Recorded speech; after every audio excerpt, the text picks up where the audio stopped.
coming into Calabar, to the left and to the right, I'd like to see work start.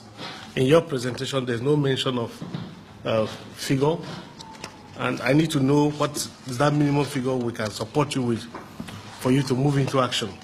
We want to know also your strategy for implementation, whether you're hoping to do so via direct labor, or you're going by contracting, or you're going to rely on CUDA, the Ministry of Environment, and other agencies and organs of government to support you. These are some of the specific detailed explanations I would like to see, and we're in a hurry to get started. The season is beginning to twist, the weather is fast changing, time is beckoning, we can't beguile it. So I'd like to see you physically on site, and you can see the way I'm dressed, because I knew what we were coming to discuss was something that would make me move to the field. Now that the chairman himself is very seriously dressed, we can't take chairman with this look to start sweating under the sun, to go into touch roofs and drainage and gutters. But I excuse you for today. But next week, I'd like to see all of you on jeans and t-shirts working, because I'm going to make sure that we make budgetary provision from what is provided for you in 2016 budget. We're going to make something available.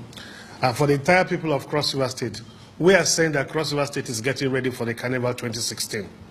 We're ushering in Carnival 2016 in grand style, the way and manner that it has never happened before.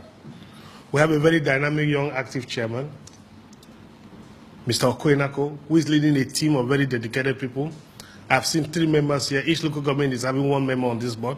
So a total of 18 people plus the chairman making 19. That's the team that is going to focus on Cross River State, using Calabar as the entry route. So for the next 3-4 months, this team will focus on beautifying Calabar, beautifying and changing the looks of Calabar as we enter into Calabar City. In spite of the challenges of no money, I believe that the intellect is always stronger than money.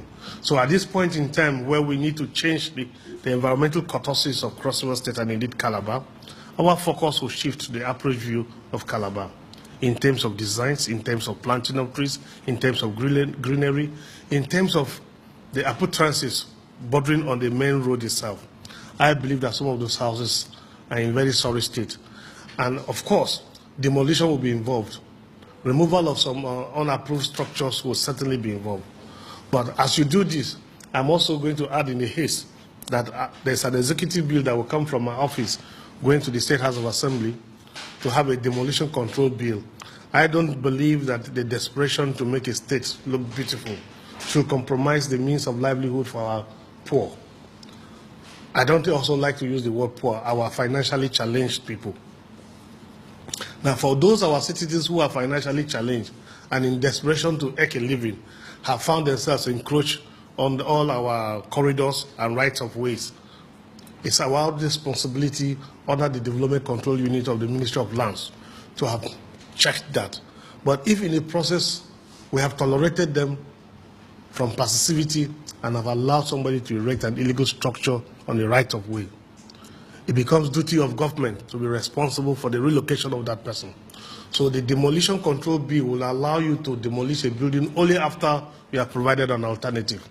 And to me, it's African. It is a sensitivity to the yearnings, pains of the poor people, that you don't demolish a roof over a human being where you have not created an alternative place for him to go, even if the structure was illegal.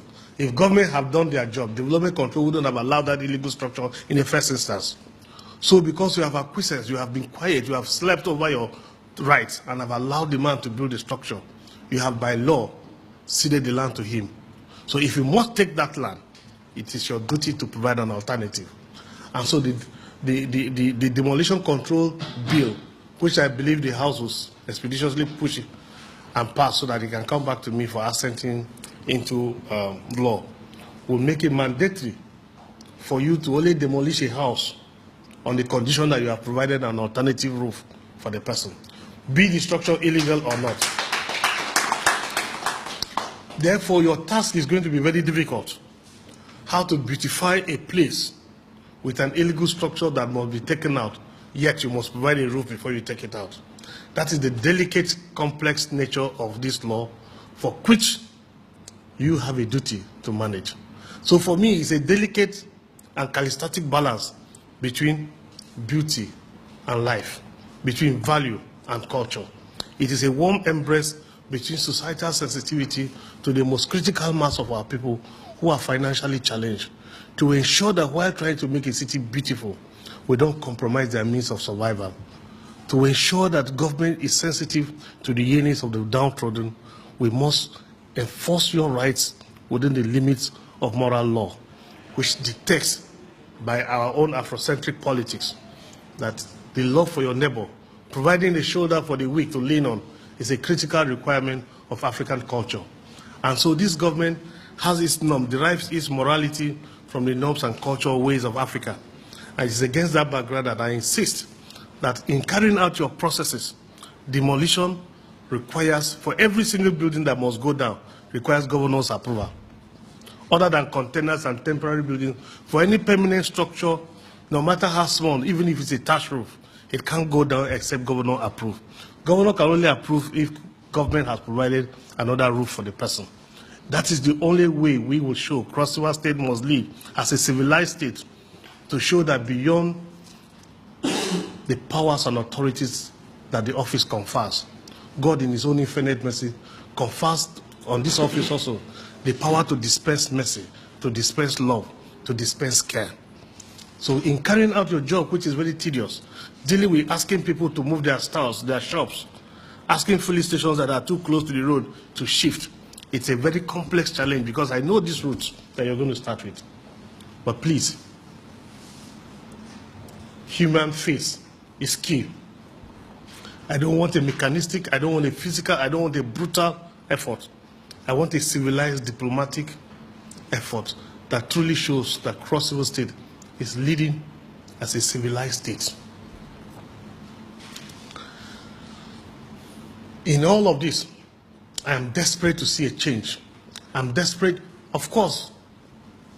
The traffic into Cross River State will be very huge. It will be too humongous for us to cope. So the perception of Cross River State is also a vitality to encourage and serve as tonic for investors to come in. So your work will be the beginning of the signature that will encourage people to come in to invest in Cross River State. So I expect that you periodize your program and come back with a working timetable for my approval, upon which work starts. There's a particular area as I speak comes to my consciousness. There's a small market by the right-hand side coming in from Tinapa going into the Calabar City, which is an ugly sight. But I also have noticed that a lot of women come in there with their small produce to sell. When we are encouraging people to go back to farming, go to agriculture, or they come with their plantain, their banana from their villages and bring them there. Chasing them out because we want to make a park, a greenery out of that, is a moral burden I can't carry. At the same time, I can't stand the horrible look of that sight. The principle of narcissist rage will detect that it's an aberration, it's an eyesore, get rid of it. But moral conscience will tell you that, look, if we know that Demolition Control Bill is coming, why don't we find a delicate balance? So I think you should be desperate in finding a new market that will build in a haste without dislocating them from their major customers. You must understand where their customers are, which perhaps will be at the back of Nasarawa as the alternative market, which means you're not really distorting their income source, their core customers, because you're still within the same vicinity, but out of the eyes of the visitor. So we will now do the roads, create an alternative access. I'm just sharing my thoughts and my ideas, but that the focus is not to disorganize my people, but is to add value to the city. And if you choose, if you place the city and place the people, I will go with the people. If you place beauty and you place livelihood, I will go for livelihood. So you have a very big task. It's not as small. It's not just putting money in your pocket and you start work. But how do you do it so that when the governor looks at it and the state and the entire ESCO, when we're inspecting your work, because today, the greatest change we are going to bring is this change as you approach Calabar. Calabar looks more beautiful than our approach view. If you want to design a signature entrance gate, it is still part of your responsibility. And I can refer you to, I will be very excited if you have a Nigerian architect, a cross-Riverian architect that can give us a world-class signature entrance gate. That will be a world signature that once you see it, it's like the Eiffel Tower of Paris. So you can see this and you know this is the entrance into Cross River State. I challenge you and I tell you, you hold the hallmark of transforming the perception of Cross River State and indeed Calabar, being your first project. Be conscious also that we have 17 other local governments that you must desperately work so that as we get close to the end of next year, we should have our major city centers, which are currently urban centers, have a completely different look. If the Commissioner for New Cities was here, he will tell you we have 3 new cities that are being constructed. We are design phase. 1 city per senatorial district. The Las Vegas is for the Southern Senatorial District. St. Coast City is for the Central Senatorial District. And you have Nostradam for the Northern Senatorial District.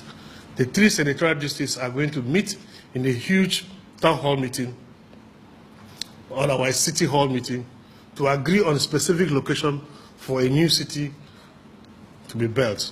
It's your duty to also design the beauty of that city. You have huge responsibility, and I think you need to attend some courses and workshops. You need to visit the internet. You need to go look at a small place like the Paris Island. You need to go to Lugano in Switzerland. You need to go to Rio de Janeiro and see how there's a warm embrace between natural contours and how beauty plays with greenery, rocks, and rivers, lakes. We need to reconstruct Cross River State. We need to set that new standard and pace. Beauty today is not cost. It's not money. It's ideas that rule the world.